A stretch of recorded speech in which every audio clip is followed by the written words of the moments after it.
18 April আপনার জন্য সর্বশেষ ডেডলাইন বা সর্বশেষ তারিখ।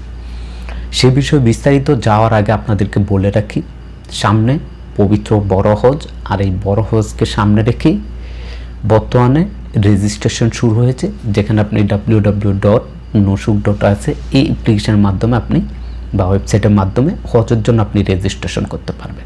দুই ধরনের লোক রেজিস্ট্রেশন করতে পারবে, যারা সৌদি আরবে অবস্থান করতেছেন, এক যারা সৌদি নাগরিক, দুই যারা বৈধ ইকামা কার্ড আছে, শুধুমাত্র তারাই রেজিস্ট্রেশন করার সুযোগ পাবে।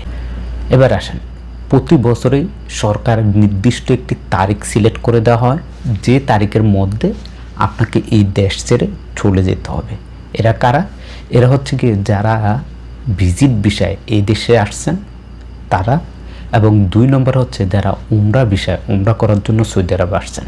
এই দুই ক্যাটাগরির লোক আগামী 18 এপ্রিলের মধ্যে আপনাদেরকে চলে যেতে হবে। এছাড়া অন্যান্য যারা আছেন ফ্যামিলি বিষয় বা যারা বিষয় সৌদিতে আসছেন, আপনার বিষয় যদি মেয়াদ থাকে সেক্ষেত্রে যতদিন থাকবে ততদিন পর্যন্ত আপনি থাকতে পারবেন, কোনো সমস্যা নাই। যারা মক্কাতে অবস্থান করতেছেন আপনাদেরকে অবশ্যই 18 এপ্রিলের আগে আপনারা মক্কা ছেড়ে অন্য কোনো এরিয়াতে চলে যেতে হবে।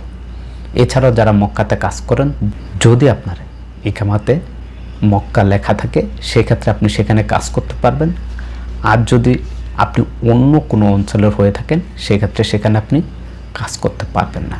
যদি কোনো কোম্পানির হয়ে থাকে সেক্ষেত্রে কোম্পানি যদি আপনাকে যেই পেপার বলি আজির ডকুমেন্ট দিয়ে থাকে সেক্ষেত্রে আপনি সেখানে কাজ করতে পারবেন। আশা করি বুঝতে পারছেন। ভিডিওটি ভালো লাগলে শেয়ার করবেন, আমাদের হাজার হাজার প্রবাসী ভাই উপকৃত হবে।